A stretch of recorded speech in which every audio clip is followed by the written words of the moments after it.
Глава 1941. Встреча со старым знакомым. Его брови вдруг слегка нахмурились. Он тут же выбрал направление и полетел туда полосой лазурного света. Всего через несколько вспышек он появился в воздухе над обычным на вид зданием. В настоящее время 5 культиваторов в разной одежде окружали здание и что-то обсуждали вполголоса, и внезапное появление Хань Ли, естественно, всех их сильно напугало. Они рефлекторно вызывали сокровища или ставили ручные печати, готовясь защищаться, но Хань Ли даже не удосужился взглянуть на них. «Вы еще вздумали меня злить?» — сурово спросил Хань Ли. «Что ты сказал?» «Как ты посмел?» — в ярости прокричал один из мужчин, но через секунду он ощутил могучую ауру Хань Ли и тут же жалобно запричитал. «Ах, наши искренние извинения! Простите нас! Мы сейчас же уходим!» Все эти 5 культиваторов находились на стадии преображения божества, и сначала они были в ярости из-за слов Ханли, но когда он высвободил свою огромную ауру стадии интеграции тела, все 5 полностью окаменели и немедленно отступили, прежде чем в страхе сбежать отсюда. Во время побега они даже не осмелились оглянуться, словно их преследовал злобный призрак. Ханли бросил холодный взгляд на этих людей и на мгновение заколебался, но в конце концов решил ничего не делать. В этот момент с первого этажа окруженного здания раздался восторженный женский голос. «Старший хан, я не ожидала вас здесь увидеть, я сразу же выйду вас встретить». Как только голос стих, входная дверь открылась, и из здания вышли 3 женщины. Первая женщина была высокой и стройной, со светлой белоснежной кожей. Это была никто иная, как Сюй Циньюй. «Давно не виделись, уважаемая Дао Сюй», с улыбкой поприветствовал ее Хань Ли. В последний раз они встречались, когда Хань Ли посетил семью Сюй, поэтому для него было большим сюрпризом снова встретить ее здесь. «Огромное спасибо, что вмешались, старший. В противном случае у нас были бы большие проблемы». Сюй Циньюй поспешно сделала почтительный реверанс в сторону Хань Ли с ликующим выражением лица, и 2 женщины, сопровождавшие ее, немедленно последовали ее примеру. Хань Ли просто махнул рукой и небрежно ответил. «Не нужно благодарить меня, я просто проходил мимо». «Кто были эти люди?» «Они враги вашей семьи Сюй. Это просто группа негодяев, которые пытались воспользоваться нами. Ты должен был разорвать их на куски, старший», — сказала женщина с овальным лицом позади Сюй Циньюй, яростно надувшись. «Тише, Сяо Цин. Нам уже очень повезло, что мы встретили здесь старшего Хань. Как ты можешь быть такой грубой? Пожалуйста, прости ее, старший Хань. Сяо Цин — моя племянница, и она всегда совершенствовалась в нашей семье Сюй, так что она немного избалована», — сурово отругала Сюй Циньюй, прежде чем повернуться к Хань Ли с извиняющимся взглядом в глазах. «Ах, пожалуйста, простите меня, старший. Я не хотела обидеть». Женщина по имени Сяо Цин тоже поняла, что ее слова были довольно неуместными. «Все в порядке, я не из тех, кого беспокоят такие мелочи. Если бы я знал, что эти люди такие мерзкие подлецы, возможно, я бы положил конец их никчемным жизням», — ответил Хань Ли с небрежной улыбкой. Сюй Циньюй внутренне вздохнула с облегчением, прежде чем сделать приглашающий жест рукой. «Спасибо за понимание, старший. Пожалуйста, входите и садитесь». Хань Ли кивнул в ответ, прежде чем пройти в комнату. Дьявольская армия располагалась очень далеко, и он не заметил поблизости никаких дьявольских существ, поэтому его не беспокоили какие-либо потенциальные опасности. Интерьер комнаты был не очень большим, но вся мебель и декор издавали уникальное старомодное ощущение, по-видимому, указывая на то, что они были здесь довольно давно. Однако больше всего внимания Хань Ли привлекли едва заметные колебания ограничений возле комнаты. Как только они вошли в комнату, эти ограничения мгновенно исчезли, и даже с его духовным чутьем он не смог обнаружить их источник. Это моментально вызвало у него живейшее любопытство. Хань Ли сел на главное место в комнате, а затем повернулся к 3 женщинам, которые почтительно стояли рядом с ним. Похоже, это место не населено смертными. Оно как-то связано с вашей семьей Сюй. Действительно, старший Хань — это временное пристанище, которое наша семья Сюй нашла несколько лет назад. Нас преследовала эта группа культиваторов, и мы были вынуждены использовать здесь ограничения, чтобы защитить себя, ответила Сюй Циньюй в уважительной манере. Хань Ли кивнул в ответ, прежде чем спросить. «Понятно. Это место довольно далеко от вашей семьи Сюй, и я слышал, что вся ваша семья уже переехала в священный город. Так почему вы 3 здесь?» 3 женщины обменялись нерешительными взглядами, услышав этот вопрос, и, в конце концов, на лице Сюй Циньюй появилась кривая улыбка, когда она ответила. «Наша семья Сюй действительно переехала в священный город. Но у госпожи Кровавого Духа были некоторые важные дела, которые требовали срочного участия. Поэтому она уехала из города и взяла с собой некоторых членов нашей семьи. После того, как мы позаботились об этих делах и направлялись обратно в город, мы встретили по пути дьявольское войско, и после ожесточенной битвы мы потерпели поражение и были вынуждены бежать, спасая наши жизни. Моих племянниц и меня преследовала группа дьявольских существ, и мы только что стряхнули их, когда столкнулись с этой группой культиваторов. Уважаемая госпожа даосский дух крови покинула священный город. Хань Ли был довольно удивлен, услышав это. Действительно. Первоначально старейшины нашей семьи были против ее ухода, но она настояла на том, чтобы уйти, поэтому они могли только отпустить ее, ответил Сюй Циньюй. Вместо того, чтобы вникать в то, какими именно важными делами они занимались, Хань Ли спросил. Вы знаете о текущей ситуации госпожи даосского духа крови? Уверяю вас, старший Хань, перед отъездом мы видели, как госпожа даосского духа крови сбежала. Ее преследовали несколько высококлассных дьявольских существ, но с ее способностями самосохранения определенно не должно было оказаться неразрешимой проблемой, заверила Сюй Циньюй. Понятно. Что ж, приятно это слышать. Кстати, как сейчас обстоят дела в священном городе? Спросил Хань Ли. Связь между крупными городами полностью перерезана дьявольской армией, и даже коммуникационные талисманы уже не действуют. Ситуация не очень хорошая. Наш священный город в порядке, так как дьявольская армия там даже не пыталась напасть на город. Однако вместо этого они нацелились на человеческие поселения вокруг города, и многие близлежащие секты и основные семьи были уничтожены. Вдобавок ко всему, это дьявольское бедствие, кажется, отличается от всех предыдущих. В этот раз дьявольская армия начинает атаковать города смертных, чтобы поработить смертных людей в широком масштабе, ответила Сюй Циньюй, и озабоченный взгляд появился на ее лице. Выражение лица Хань Ли также помрачнело, когда он услышал это, и он мрачно вздохнул. Значит, слухи верны. Дьявольские существа планируют навсегда поселиться в царстве духов. Прежде чем Сюй Циньюй успел ответить, другая весьма красивая женщина, стоявшая рядом с ней, воскликнула. Что? Ты хочешь сказать, что раса старших дьяволов планирует завоевать нашу человеческую территорию? Не только нашу территорию. Раса демонов собирается покорить даже соседние иностранные расы. Все это наиболее вероятные цели вторжения расы старших дьяволов. Я не знаю много конкретных подробностей, но это слухи, которые циркулируют среди культиваторов более высокого уровня. В любом случае, вам не нужно слишком беспокоиться. Даже если небо упадет, найдутся более могучие люди в более высоких сферах, чтобы поддержать его. Я уверен, что священный остров уже разработал соответствующие контрмеры, заверил Хань Ли со слабой улыбкой. Это правда. Со священным островом и мастером Мо Цзяньли, которые противостоят им, я уверена, что раса старших дьяволов не сможет добиться успеха, с облегчением сказал Сюй Циньюй. Две другие женщины тоже были очень рады услышать это. Было совершенно ясно, что громкая репутация священного острова и Мо Цзяньли вселила в них большое доверие. После этого Хань Ли поинтересовался некоторыми подробностями, связанными с дьявольской армией возле священного города, и, прежде чем он узнал об этом, прошло около часа. Наконец, Хань Ли встал и приготовился уйти. «У меня еще есть важное дело, которыми нужно заняться, поэтому я сейчас ухожу. Надеюсь, что когда-нибудь снова увижусь с вами. Кстати, это небезопасное место для проживания. Я советую вам покинуть это место как можно скорее». Три женщины, естественно, не осмелились его остановить и вышли вместе с ним из комнаты.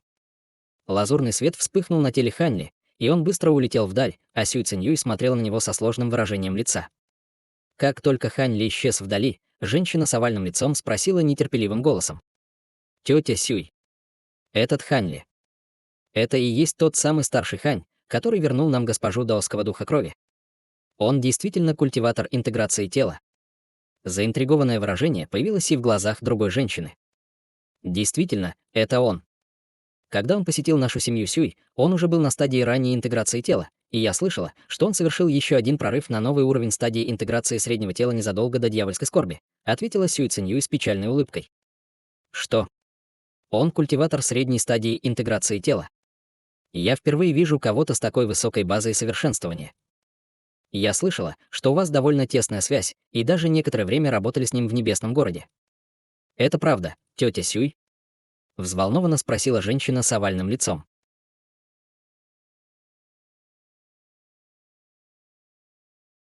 Глава 1942. Котел императора пустоты.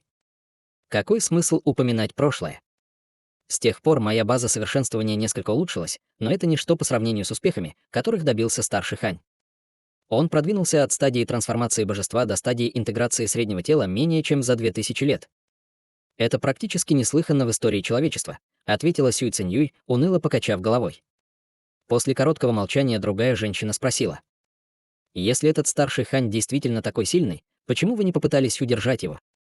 С его помощью мы определенно сможем выполнить нашу задачу без проблем.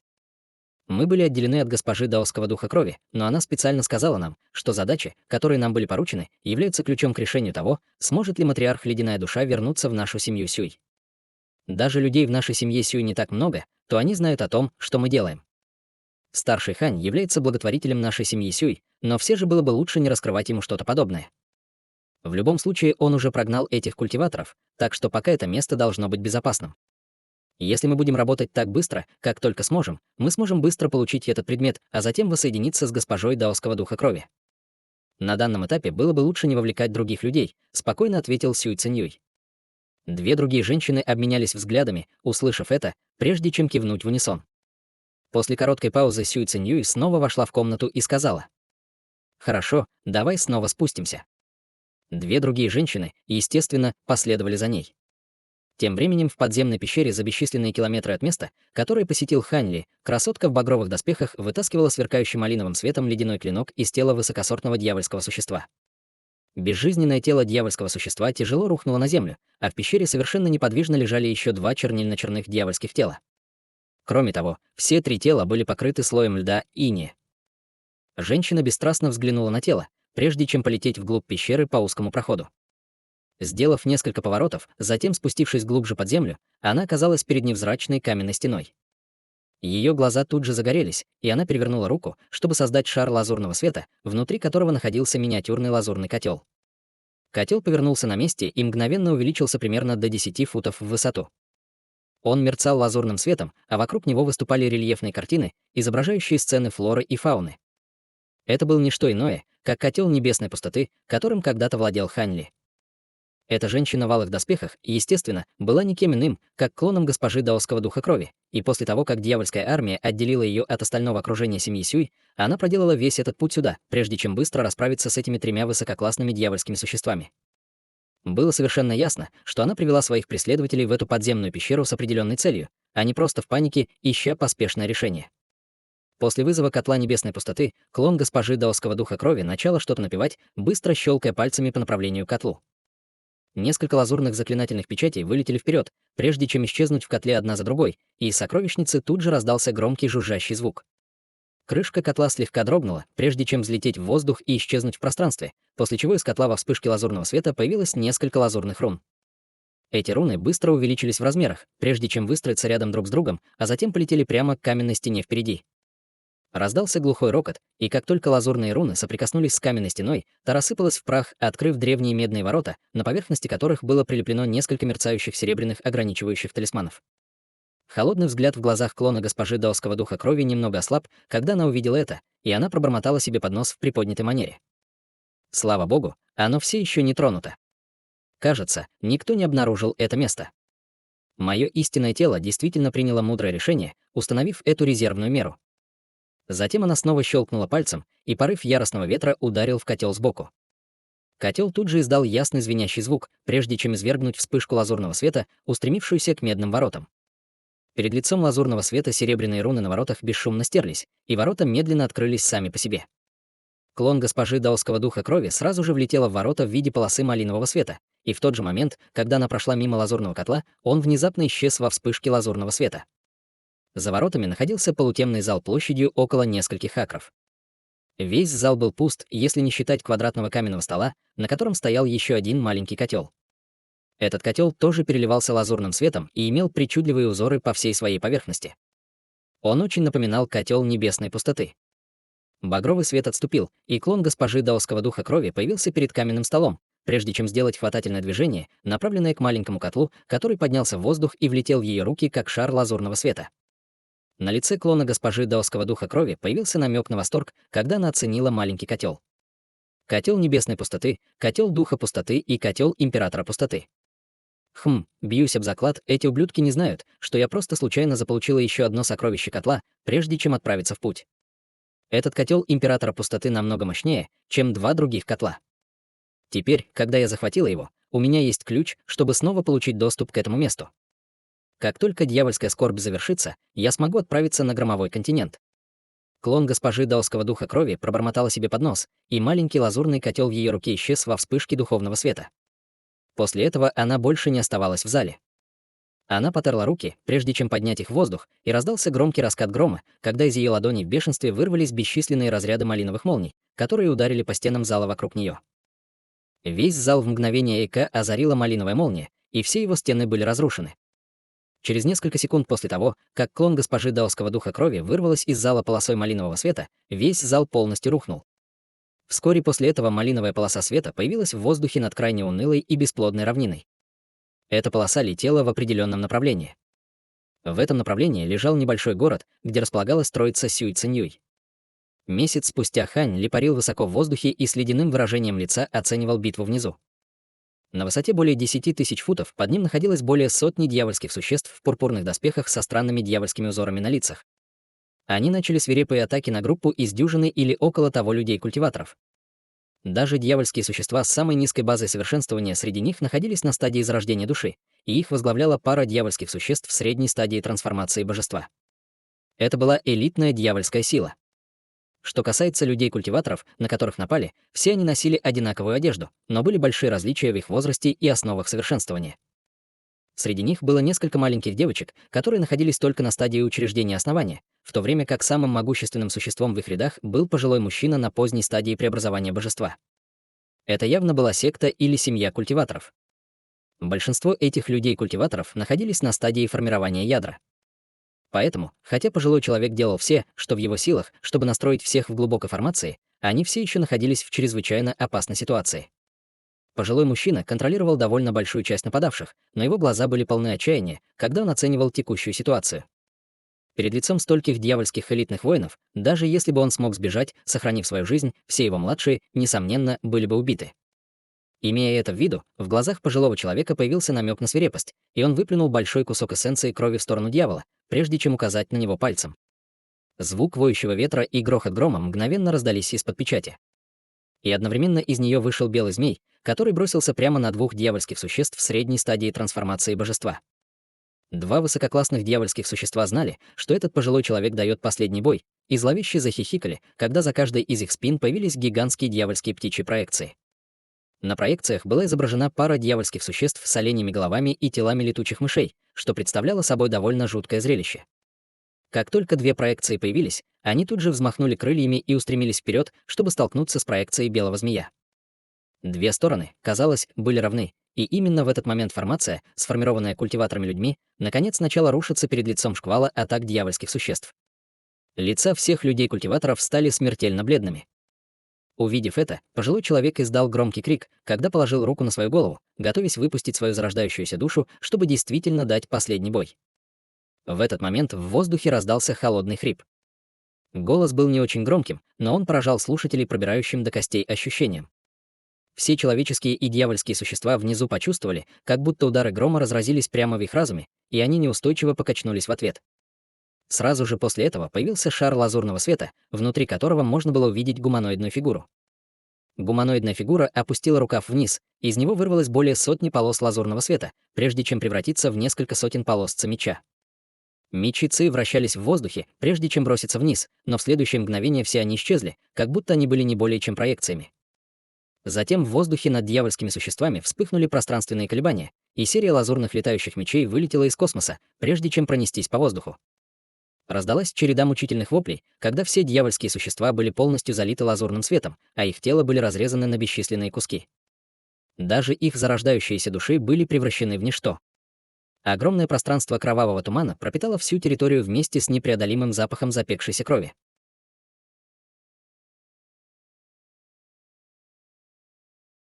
Глава 1943. Мастер черного дождя. После того, как кровавый туман рассеялся, все дьявольские существа были убиты, а люди-культиваторы начали озираться с шоком и недоумением в глазах. Пожилой мужчина поздней стадии трансформации божества первым пришел в себя и поспешно поклонился лазурной фигуре наверху. Его голос дрожал от благоговения. «Кто из старших вмешался, чтобы помочь нам? Я Цзянь Фэйтянь из секты Пегаса. Примите нашу бесконечную благодарность за вашу доброту».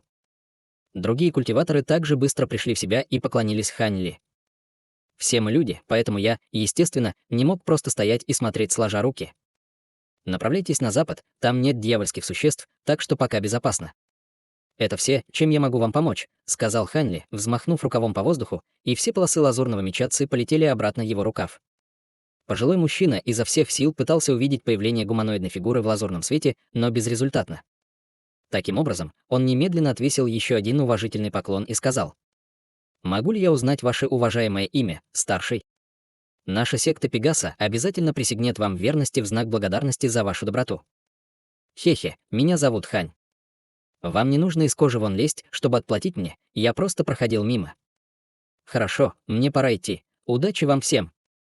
Ханли усмехнулся и полосой лазурного света стремительно улетел прочь, прежде чем пожилой мужчина успел что-то сказать. Всего через несколько вспышек он исчез вдали, двигаясь с невероятной скоростью. Пожилой мужчина был поражен скоростью Хань Ли и долгое время был прикован к месту, прежде чем постепенно пришел в себя. «Мастер, вы знаете, кто это был из старших?» — осторожно спросил мужчина-культиватор стадии зарождающейся души. Не может быть, чтобы культиватор пространственной закалки смог убить сразу столько высококлассных дьявольских существ. Даже средний культиватор интеграции тела будет изо всех сил пытаться сделать то, что он только что сделал. Насколько мне известно, существует только 2 интегратора тела. Старшие ступени с фамилией Хань в нашей человеческой расе. Один из них — старший Хань Цин, который недавно присягнул на верность святому правителю Небесного Юаня, а другой — старший Хань Ли из города Глубокого Неба. Мы должны убедиться в этом, как только доберемся до более безопасного места.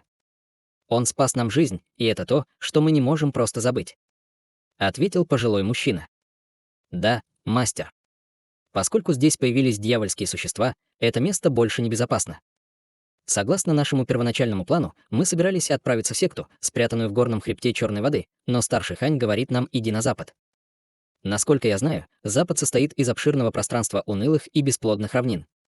К сожалению, там будет не так много мест, где можно спрятаться, осторожно сказал мужчина средних лет. Горный хребет Черной воды находится недалеко от этого места, так что, скорее всего, это место уже небезопасно. Таким образом, мы должны довериться старшему Ханю. Что с того, что запад заполнен плоскими равнинами? Как вы думаете, сможем ли мы избежать обнаружения духовным чувством высокоразвитых дьявольских существ, если спрячемся в горной цепи? Шанс, что мы сможем пережить это дьявольское испытание, просто ничтожен. А вот укрыться в бесплодной равнине нам будет легче. В конце концов, раса старших дьяволов не может прочесать всю нашу человеческую территорию, сказал пожилой мужчина с холодной улыбкой. Мужчина средних лет задумался об этом на мгновение, прежде чем кивнуть в ответ. Да, мастер. Мы сделаем, как вы говорите, мастер. А, кстати, соберите сокровища из хранилища у этих дьявольских существ. Это все дьявольская элита, так что я уверен, что мы должны обнаружить у них некоторые ценные вещи. Старший Хань не удосужился взять их. Такие безделушки ему не нужны. Но они могут оказать большую помощь нашей секте Пегаса, проинструктировал пожилой мужчина. Мужчина средних лет, естественно, ответил утвердительно, прежде чем передать инструкции пожилого человека всем остальным членам их секты. Таким образом, вскоре после этого группа людей-культиваторов отправилась на запад, как и предполагал Хань Ли. Что касается дьявольских существ, которые были убиты, они, скорее всего, не будут обнаружены расой старших дьяволов в течение довольно долгого времени. Во время своего путешествия Хань Ли несколько раз сталкивался с подобными сценариями, и, убедившись, что здесь не было никаких дьявольских лордов, он без колебаний убивал всех дьявольских существ, с которыми сталкивался. Если только он не столкнется с дьявольской армией, в рядах которой находится несколько дьявольских лордов, ему действительно нечего бояться. Через полмесяца впереди показался первобытный лес. Деревья здесь были чрезвычайно высокими и пышными, а густой полог наверху отбрасывал жуткие тени на густой подлесок. Хань Ли остановился на краю леса, а затем вгляделся в него. Он увидел, что на очень далеком расстоянии находился небольшой горный массив, состоящий из 7 гор разного размера. Хань Ли отвел взгляд, прежде чем снова полететь прямо к горному хребту в виде полосы лазурного света. Он направлялся ко второй по высоте из 7 гор и после нескольких вспышек достиг ее вершины. Однако, когда он огляделся вокруг, на его лице сразу же появился намек на удивление. На одной вершине горы находились 2 человека-культиватора, один из которых был пухлым монахом в пурпурной кашае, сидевшим перед чем-то, что выглядело как вулканический кратер. Что касается его спутника, то это был чрезвычайно худой и безобразный пожилой мужчина с темной кожей, похожий на кору дерева. Оба они также находились на стадии интеграции среднего тела и использовали какой-то метод сокрытия ауры, из-за которого Хань Ли не смог заранее обнаружить их присутствие. Двое немедленно повернулись к Хань Ли в унисон, и пухлый монах сначала запнулся, прежде чем в его глазах промелькнул намек на узнавание. «Ах, привет, уважаемый Даос Хань!» Это был никто иной, как буддийский мастер Тянь Чань, который был одним из подчиненных святого правителя Небесного Юаня и однажды встречался с Хань Ли. «Приветствую и вас, буддийский мастер Тянь Чань». Хань Ли был весьма удивлен, но выражение его лица не изменилось, когда он сжал кулак в приветствии издалека. Ужасного вида пожилой мужчина также познал базу совершенствования стадии интеграции среднего тела Хань Ли, и выражение его лица слегка изменилось, когда он спросил грубым и хриплым голосом. «Ты узнаешь его, Тянь Чань?» «Хе-хе, неудивительно, что вы не узнаете уважаемого Даоса Ханя. Он достиг стадии интеграции тела всего несколько столетий назад. Все это время вы постоянно находились в уединении, поэтому, естественно, вы двое не могли встретиться», — с улыбкой ответил буддийский мастер. «Несколько столетий. Если я не ошибаюсь, уважаемый Даос Хань уже находится на стадии интеграции среднего тела, не так ли?» Недоверчиво спросил пожилой мужчина, и в его глазах мелькнул намек на удивление. «Я только недавно достиг стадии интеграции среднего тела. Могу я узнать ваше имя, уважаемый Даос?» — спросил Хань Ли, отвечая на приветствие пожилого человека. «Я Юй Сятянь, люди называют меня мастером черного дождя». Так. Это чрезвычайно примечательно, что ты смог совершить прорыв на стадии интеграции тела всего за несколько столетий. Даже на священном острове я не встречал никого, кто обладал бы такими способностями и мог бы сравниться с твоими, сказал пожилой мужчина с нескрываемым удивлением в голосе. Священный остров. Вы посланник священного острова, брат Юй? Хань Ли был несказанно поражен, услышав это. Я бы не осмелился объявить себя посланником священного острова, но я действительно в настоящее время проживаю на священном острове, скромно ответил пожилой мужчина. Я много слышал о священном острове. Очень жаль, что у меня никогда не было возможности посетить его. Пожалуйста, расскажите мне об этом, когда у вас будет свободное время, брат Юй, сказал Хань Ли с улыбкой. Шок на его лице исчез. Хе-хе, при нормальных обстоятельствах священный остров приглашает практикующих стадию интеграции тела раз в 1000 лет, а некоторые даже могут оставаться на острове, чтобы совершенствоваться. Если бы не это дьявольское несчастье, возможно, ты бы уже был приглашен на остров, брат Хань, усмехнулся мастер черного дождя. Понятно. Я впервые слышу об этом. Пожалуйста, простите меня за отсутствие знаний по этому вопросу, кивнул Хань Ли. Вовсе нет, священный остров всегда был очень секретным местом, поэтому неудивительно, что ты мало что о нем слышал, усмехнулся мастер черного дождя. Благотворитель Хань, я слышал, что вы переехали в город глубоких небес после начала дьявольской скорби. Позвольте спросить, какова сейчас ситуация в городе глубоких небес? Спросил буддийский мастер Тянь Чань. В настоящее время я действительно проживаю в городе глубоких небес, и технически я приглашенный старейшина в городе. К сожалению, город глубоких небес в настоящее время находится в довольно шатком положении. Все большие человеческие поселения вокруг города были захвачены, Хань Ли ответил с мрачным выражением лица. Ситуация уже настолько плоха? Я слышал, что во всех крупных поселениях вокруг города глубоких небес есть культиваторы интеграции тела. Как же они были завоеваны так быстро? Ошеломленно спросил буддийский мастер Тянь Чань. Это довольно длинная история, о которой я расскажу вам позже. А пока не могли бы вы рассказать мне, почему вы и брат Юй пришли сюда? Спросил Хань Ли с любопытством в глазах.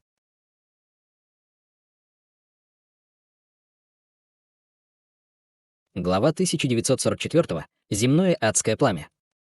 Ну, буддистский мастер Тянь Чан повернулся к мастеру черного дождя с довольно нерешительным выражением лица. Мастер черного дождя мгновение обдумывал ситуацию, прежде чем принять решение.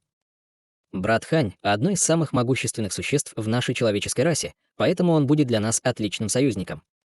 Он сможет помочь нам, и тогда у нас будет гораздо больше шансов. Хань Ли был еще больше заинтригован, услышав это, но просто молча ждал. Конечно же, получив одобрение мастера черного дождя, буддийский мастер Тянь Чань с улыбкой кивнул и сказал: «Я думал о том же. В таком случае позвольте мне объяснить вам ситуацию, благодетель Хань. Я надеюсь, что вы будете готовы оказать нам вашу помощь». Хань Ли на мгновение задумался, прежде чем дать условный ответ. «Я обязательно сделаю это, если это пойдет на пользу нашему человеческому роду. На самом деле священный остров поручил нам прийти сюда за земным адским пламенем», сказал буддийский мастер Тянь Чан. Хань Ли уже ожидал, что это так, но его сердце все же немного упало, когда он услышал это. Однако то, что мастер черного дождя сказал дальше, сразу успокоило его сердце. Он мог видеть странный взгляд, появившийся в глазах Хань Ли, и тут же добавил: Если говорить точнее, мы здесь из-за определенного духовного предмета в земном адском пламени. В земном адском пламени есть духовные предметы. Я никогда раньше не слышал о чем-то подобном, довольно удивленно сказал Ханли. Действительно, есть. Но чтобы воплотиться в жизнь, этот духовный предмет тратит 50 тысяч лет. Вы слышали о предмете, известном как камень несбыточной мечты, благодетель Хань? Спросил буддийский мастер Тянь Чань. Камень несбыточной мечты. Это первоклассный материал, используемый для создания больших иллюзорных формирований. Если, конечно, я правильно помню, ответил Ханли, слегка нахмурив брови. Это действительно так. Однако то, что мы ищем, это необычный камень несбыточной мечты, это дух камня несбыточной мечты, который уже достиг разума. Этот тип каменного духа может появиться не только среди камней несбыточной мечты. Строго говоря, необходимо выполнить несколько условий, прежде чем такой камень мог бы появиться. Таким образом, немногие люди знают о его существовании. Каменный дух здесь был чем-то, что один из представителей нашей расы непреднамеренно обнаружил десятки тысяч лет назад. К сожалению, этот старший не смог поймать его, а дух камня несбыточной мечты хоть и был поражен, но смог сбежать в земное адское пламя. Слушая такую историю, Ханли непроизвольно поднял брови. А его собеседники продолжили увлекательное повествование. Даже культиваторы Великого Вознесения не осмелились бы легкомысленно погрузиться в земное адское пламя, поэтому никто не мог преследовать дух камня несбыточной мечты. Однако могущественные фигуры Священного Острова недавно провели гадание и предсказали, что день духа камня несбыточной мечты скоро прибудет, поэтому он не сможет продолжать прятаться в земном адском пламени. Таким образом, это будет единственный шанс, который у нас есть, поймать его, объяснил буддийский мастер Тянь Чан. Понятно, так что дух камня несбыточной мечты обитает в земном адском пламени уже десятки тысяч лет. Потому неудивительно, что я никогда о нем не слышал. Однако, даже если это каменный дух, достигший разума, он не должен быть таким мощным. Разве не будет для вас простой задачей захватить его? Спросил Ханли. Этот дух камня несбыточной мечты сильно отличается от обычных каменных духов. Он не только обладает способностями, общими для всех каменных духов, но также обладает способностью мгновенно вызывать мощные иллюзии, в которые можно попасть, даже не осознавая этого. Старший представитель нашей человеческой расы, впервые обнаруживший каменного духа, был весьма известной фигурой в то время, но он не только не смог поймать каменного духа, но и сам был пойман в ловушку его иллюзий на полгода, прежде чем ему, наконец, удалось сбежать. Вдобавок ко всему, было сказано, что это испытание сильно нагрузило его тело и заставило его серьезно заболеть после того, как он сбежал. Задача, которую нам поставили — поймать каменного духа живым. Поэтому, хотя буддийский учитель Тянь Чань и я тщательно подготовились, наши шансы на успех все еще не очень высоки, объяснил мастер Черного Дождя. Понятно. Врожденные способности духовных предметов, таких как каменные духи, как правило, чрезвычайно сильны, так что неудивительно, что вы двое действуете с такой осторожностью. Кстати, вы случайно не знаете, почему Священный Остров послал вас двоих поймать этого каменного духа? Осторожно спросил Хань Ли. Похоже, что демоническое ядро в этом каменном духе будет весьма важным активом против расы старших дьяволов, и эта задача была делегирована нам мастером Мо Цзиньли через Священный Остров. Это все детали, которые мне известны, без колебаний ответил мастер Черного Дождя. Инструкция исходила от старшего Мо. Услышав это, Хань Ли резко вздохнул. Хе-хе, уважаемый Даос Тянь Чань и я являемся относительно влиятельными фигурами в нашей человеческой расе. Если бы не тот факт, что старший Мо был тем, кто делегировал нам эту обязанность, мы бы не пришли в это место, сказал с улыбкой мастер Черного Дождя. В таком случае будет правильно, если я тоже сделаю свою часть работы. Пожалуйста, скажите мне, что вам нужно, чтобы я сделал, серьезно сказал Хань Ли. Буддийский мастер Тянь Чань был в восторге, услышав это. Упитанный буддист радостно ответил. Хе-хе. Отлично. Я знал, что вы не откажете нам, брат Хань. На самом деле нам не нужно, чтобы вы брали на себя какие-то сложные задачи. Вы поможете нам, как того требует ситуация. Если каменному духу удастся проскользнуть мимо нас, мы будем рассчитывать на то, что вы остановите его, чтобы он не смог сбежать обратно в земное адское пламя. Мастер Черного Дождя также выразил благодарность Хань Ли. Затем буддийскому мастеру Тянь Чину внезапно пришла в голову мысль, и он спросил. «Кстати, почему вы здесь, когда город глубоких небес находится в такой опасной ситуации, брат Хань? У вас есть что-то, что вам нужно сделать здесь?» «Действительно. Мне нужно использовать земное адское пламя, чтобы очистить несколько моих сокровищ. Но это, естественно, меркнет по сравнению с задачей, которую вы двое поставили», — серьезно ответил Хань Ли. «Спасибо за то, что поставили нашу цель выше своей, брат Хань», Я вынужден попросить вас пока воздержаться от приближения к земному адскому пламени. В противном случае, если каменный дух обнаружит присутствие посторонних, все может стать довольно неприятным, пояснил буддийский мастер Тянь Чань, когда на его лице появилось извиняющееся выражение. Таким образом, обменявшись еще несколькими любезностями, Хань Ли присоединился к ним двоим и тоже сел рядом с кратером. Он бросил взгляд на дно кратера и слегка нахмурил брови. Кратер имел площадь в несколько акров, но четко делился на две совершенно разные части. Верхняя половина состояла из обычного серого камня, а нижняя половина кратера была гладкой, как нефрит. Вдобавок ко всему, этот участок кратера был зловещего темно-зеленого цвета, а в самом низу беспрестанно вздымалось облако желтого тумана. Время от времени из желтого тумана можно было услышать всплески грохота, и он беспорядочно вспыхивал слабым светом, как будто скрывал какое-то живое существо. Глаза Хань Ли слегка сузились, и он резко перевернул руку, чтобы создать белую формовочную пластину. Он щелкнул запястьем, и формирующая пластина мгновенно отлетела на дно кратера полосой белого света. Когда формирующая пластина прошла через верхнюю половину кратера, с ней ничего не произошло, но как только она вошла в нижнюю половину, на ее поверхности внезапно начали появляться слои льда. Она была быстро полностью запечатана льдом, а затем с глухим стуком упала в туман, прежде чем разбиться с характерным хрустом. Здесь инь-ци действительно так сильна, как говорят слухи. Хань Ли пробормотал себе под нос, но выражение его лица не изменилось. Хе-хе, говорят, что земное адское пламя здесь возникает прямо из глубин ада. Несмотря на то, что оно в форме пламени, оно содержит необычайную ледяную силу. К сожалению, эта ледяная сила полностью отличается от обычной ледяной силы и не может быть очищена живым существом. Мы, люди, можем использовать его только для обработки некоторых особых сокровищ, и это очень жаль, задумчиво усмехнулся буддийский мастер Тянь Чань. Силы инь, ян и 5 элементов проистекают непосредственно из хаоса, они являются фундаментальными силами законов неба и земли. Земное адское пламя здесь пропитано чрезвычайно удивительными ледяными силами, поэтому его использование очень ограничено. В противном случае, если бы человек, использующий искусство ледникового культивирования, мог поглощать инь-ци здесь, как ему заблагорассудится, его база культивирования развивалась бы с беспрецедентной скоростью. Поэтому такой возмутительно короткий путь культивирования просто не может существовать, равнодушно проговорил мастер черного дождя. Но в его равнодушии Хань Ли ощутил скрытую тоску. Видимо, этот мастер черного дождя много лет сам пытался нащупать такой выгодный путь культивации, такая мысль промелькнула в голове Хань Ли. Действительно. Однако я слышал, что это земное адское пламя может быть одним из входов, ведущих прямо в адское царство. Если это так, то это пламя действительно очень интригует, сказал Хань Ли с улыбкой.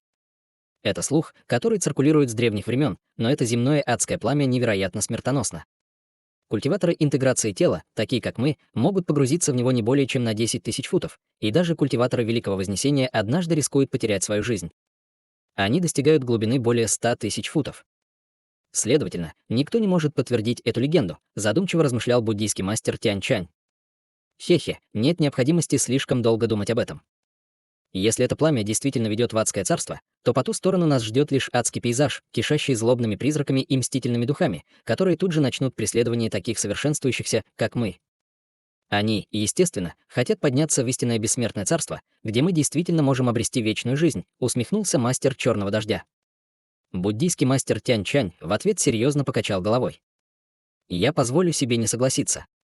Те из нас, кто следует буддийским учениям, верят в карму и причинно-следственную связь. Чтобы достичь бессмертия, нужно сначала.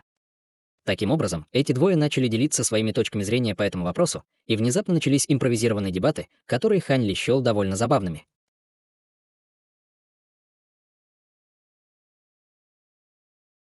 Глава 1945. Ловушка.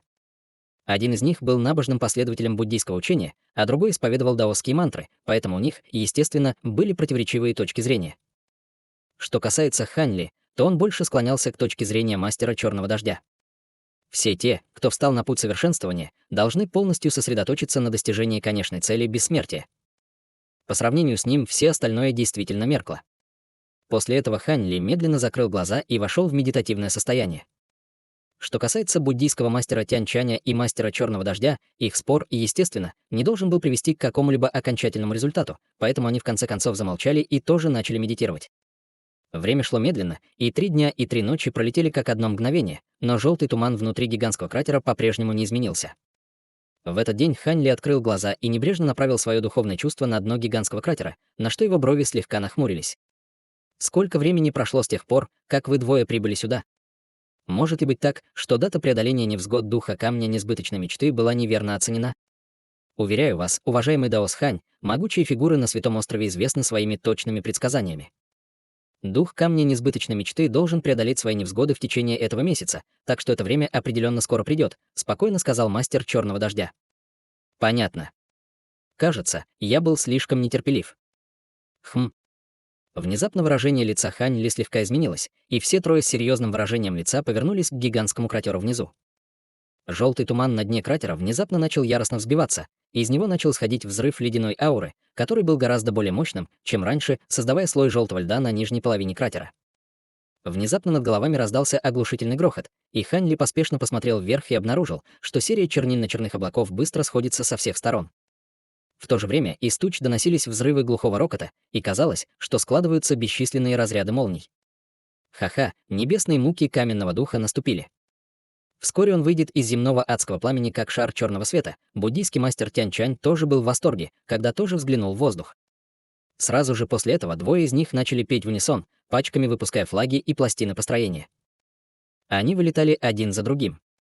Эти сокровища формации быстро заполнили весь воздух над гигантским кратером, а затем мгновенно исчезли. Чрезвычайно мощная формация была создана ими двумя в мгновение ика, и сила ограничения распространилась на каждый дюйм вершины горы. Именно в этот момент мастер черного дождя снял свои ручные печати и развернулся на месте, после чего из его тела вырвались бесчисленные черные точки света. Затем эти светящиеся точки самовзорвались и растворились в бесчисленных черных нитях. Между тем буддийский мастер Тянь Чан издал низкий крик, затем перевернул руку, чтобы достать огненно-красную чашу, из которой вырвались 3 шара малинового пламени на фоне крика феникса. Каждый огненный шар был размером примерно с человеческую голову, но по указанию буддийского мастера Тянь Чаня каждый из них мгновенно увеличился до более чем 100 футов в размере, а затем превратился в 3 гигантских темно-красных огненных птиц. Хань Ли резко вздохнул, увидев 3 птиц, и воскликнул. «Го! Да это же огненные фениксы! Хе-хе, это всего лишь огненные птицы со слабыми следами родословной огненного феникса. Увы, они даже не могут сравниться с настоящим огненным фениксом. Каменный дух обитал в земном адском пламени десятки тысяч лет, так что он уже должен был достичь экстремальной конституции инь. Таким образом, силы этих 3 огненных птиц должны быть очень эффективны против него, с улыбкой объяснил буддийский мастер Тянь Чань. Несмотря на это, Хань Ли по-прежнему находил 3 птиц весьма замечательными. Понятно. Огненные птицы действительно имеют поразительное сходство с огненным фениксом. Если бы не их немного уступающие ауры, было бы довольно трудно отличить одного от другого.